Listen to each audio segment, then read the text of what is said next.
am here with Eric Dunham. Hello. Hello. We are in the Dunham Cellars barrel room. Why don't you tell us a little bit about Dunham Cellars, kind of how you started? We've heard your name banted about a lot, so a lot of people have either worked with you or you started with them, or how does that all happen? Where'd you start? Well, I started by drinking at an early age, but finally got into making wine back in '93. Got into a job and an internship at Hogue Cellars, where I learned a lot of lab techniques and chemical analysis. And I was there for 7 months, and I was going to go to Washington State University for viticulture, but on the way got offered the assistant winemaking job at Lake Cole 41.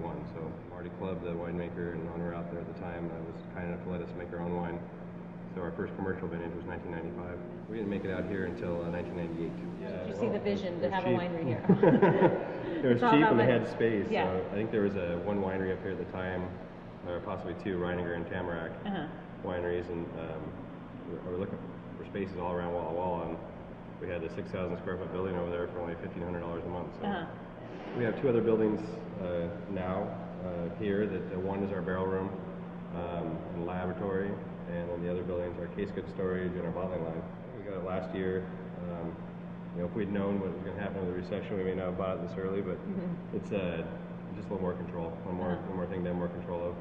Everybody, and I did too until last year, run through the bottling line truck that goes through the valley, but you also have the potential for having other people's problems. If you're scheduling 6 to 10 months out for bottling. Rick Small, I heard him say one day, it's kind of like making wine backwards, scheduling a bottling truck. Right. And tell us a little bit about your label, this classic Dunham label. Well, when we started, I think we were winery number 8 or 9 in town, and I loved old world labels and some old world wines. That's kind of what got me into making wine.